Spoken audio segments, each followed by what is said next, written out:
আসসালামু আলাইকুম, কেমন আছেন সবাই? আলহামদুলিল্লাহ আমি ভালো আছি। আজকে আপনাদের জন্য নিয়ে হাজির হলাম রেসিপিস বা সাথে থেকে নতুন একটি খাবার। আসলে এটা নতুন না, কম বেশি আপনারা সবাই খেয়েছেন। তবে আমার মনে হয় না কেউ এভাবে খেয়েছেন। এটা হলো গরুর মাথার গোশের বটিকাট কালা ভুনা। দেখে মনে হচ্ছে ভুড়ির মতো, কিন্তু না, এটা ভুড়ির থেকেও অনেক বেশি মজাদার যদি এভাবে রান্না করেন। তাহলে আসুন এবার দেখিয়ে দিই আমি কিভাবে আমি রান্নাটা করেছি। ঠিক আমি যেভাবে করেছি যদি এভাবে আপনারা করেন অবশ্যই খুব ভালো লাগবে। আমি যখন রান্না করছিলাম আমার মেয়ে দেখে খাবার জন্য অস্থির হয়ে গেছে। তো এটা নামানোর পরপরই বলে, আম্মু আমাকে খাইয়ে দাও। তো আমিও সাথে সাথে মেয়ের যেহেতু আবদার করলাম, খাইয়ে দিলাম। এবং আপনারা ভিডিওতে দেখতেই পাচ্ছেন এটাটা কতটা সফট হয়েছে। এটা একদমই শক্ত হবে না। যদিও গরুর মাথার গোশ একটু শক্ত হয়, তবু এটি শক্ত না। তাহলে আসুন দেখিয়ে দিই কীভাবে করলাম। আমি এখানে গরুর মাথার গোশগুলো একটি পাত্রে পানি দিয়ে ভালো করে, পানিটা যখন ফুটে আসবে তখন মাথার গোশগুলো ঢেলে দিয়েছি। তারপর 4-5টা বলক উঠলে সেগুলো ছেঁকে নিয়েছি। তাহলে কি হয়, একটু শক্ত শক্ত হয়ে যায়, বটি কাট করতে সহজ হয়।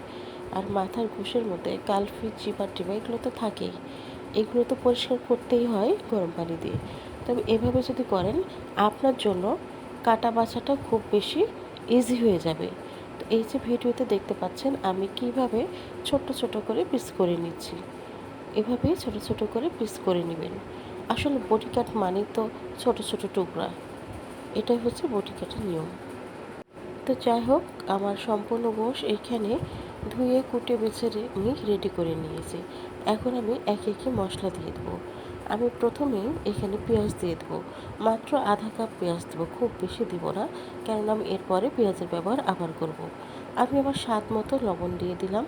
এরপরে দিয়ে দেবো 2 চা চামচ উঁচা করে শুকনো মরিচের গুঁড়ো। এরপরে দিয়ে দিব হলুদের গুঁড়ো 1 চা চামচ। এরপর দিয়ে দিব ধনের গুঁড়া 1 চা চামচ, জিরার গুঁড়া 1 চা চামচ, আর 1 টেবিল চামচ উঁচা করে দিয়ে দিলাম আদা রসুন বাটা। সাথে দিয়ে দিলাম গোলমরিচের গুঁড়া কিছুটা, আর দিয়ে দিলাম এখানে সমস্ত গোটা মশলা, গরম মশলা। সাথে দিয়ে দেবো হাফ কাপ তেল। আর হ্যাঁ, আমি সবসময় বলি যে গরুর গোশ অথবা মুরগির গোশের ভিতরে টমেটো, মিষ্টি কুমড়া এগুলো দিলে একটু এক্সট্রা স্বাদ হয়। তা আমি দিয়ে দিলাম, বেশি না, সামান্য অল্প, আপনি 1 মুঠারও কম হতে পারে, মিষ্টি কুমড়া কুচি দিয়ে খুব ভালোভাবে মাখিয়ে নিচ্ছি। খুব ভালোভাবে মাখানো হয়ে গেলে এটা আমি চুলায় বসিয়ে দেব। তো আমার মাখানো এখানে শেষ। তো যাই হোক, এখন আমি এইখানে একটা টমেটো কুচি দিয়ে দিচ্ছি, খুব বেশি না, অল্প একটু দিলেই হয়। এখন আমি এটা চুলাতে বসিয়ে দিলাম। এবার ঢাকনা দিয়ে হাই ফ্লেমে রান্না করব। তো মাঝে মাঝে ঢাকনাটা তুলে একটু নেড়ে চেড়ে দিতে হবে, যেহেতু আমি এখানে পানি দিইনি, পুড়ে যাওয়ার ভয় থাকে। এই কারণে কিছুক্ষণ পর পর ঢাকনা উঠিয়ে নেড়ে চেড়ে ভালো করে দিতে হবে। ভালোভাবে নাড়তে হবে, কিছুক্ষণ ঢেকে রাখতে হবে, কিন্তু মাঝে মাঝে অল্প একটু পানি দিয়ে আবারও ভালো করে নেড়ে দিতে হবে। মোট কথা এখানে আমি খুব ভালোভাবে মাংসগুলো কষিয়ে নেব। যতবারই এখানে পানি লাগবে ঠিক ততবারই দেবো। এখানে পানির পরিমাণটা ঠিক নির্দিষ্ট না, এক একজনের জন্য এক এক রকম প্রয়োজন হয়, কেননা সমস্ত গরুর গোশত আর একরকম না। এই কারণে আর মাথার গোশে তুলনামূলকভাবে পানি একটু বেশি লাগে।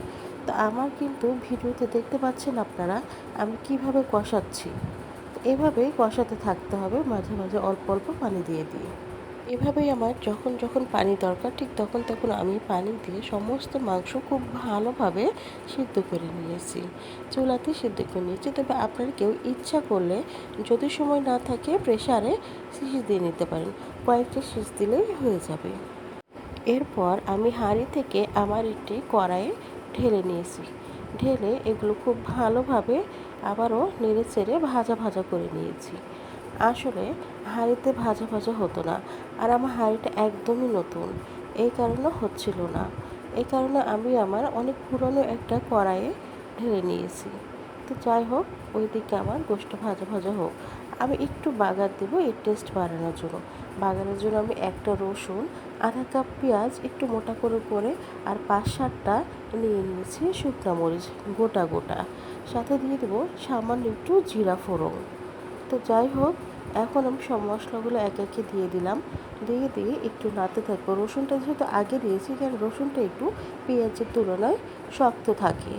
এরপরে আমি পেঁয়াজ দিয়ে দিব। পেঁয়াজ দিয়ে খুব ভালোভাবে নেড়ে চেড়ে এটাকে হালকা একটু ব্রাউন কালার করে নেব। খুব বেশি একেবারে লাল করে ভাজবো না। তো আমার এইদিকে কিন্তু একদিকে গোশ ভাজা হচ্ছে, একদিকে আমি আমার শুকনো মশলাগুলো ভেজে নিচ্ছি। এখন আমি ওই চুলা থেকে নামিয়ে গোশের মধ্যে এগুলো বাগার দিয়ে দেবো। এতে কী হবে, আপনার গোশটার টেস্ট বহুগুণে বেড়ে যাবে। এখন আমি আরও কিছুক্ষণ, আরও মিনিমাম 15 মিনিট থেকে 20 মিনিট এভাবে নাড়তে থাকবো, একেবারে হালকা আছে, চুলার জালটা একেবারেই কম থাকবে। নাড়তে নাড়তে একটা সময় দেখা যাবে একেবারে শুকনা হয়ে ভুল্লির মতো হয়ে গিয়েছে। এভাবেই হবে আমার পুরো রান্না প্রস্তুত প্রণালী। খুব বেশি কঠিন কিছু না, বা খুব বেশি যে মশলা লাগে সেটা না। তো আমার এই যে রান্না কমপ্লিট। আপনাদের যদি ভালো লেগে থাকে, আপনারা এভাবে এবারে ঈদে ট্রাই করতে পারেন। আর আমার গরুর মাথার গোশের এই রেসিপিটি যদি ভালো লাগে, অবশ্যই আপনারা আমার চ্যানেলটি সাবস্ক্রাইব করবেন, আমার পাশে থাকবেন। ধন্যবাদ। আসসালামু আলাইকুম।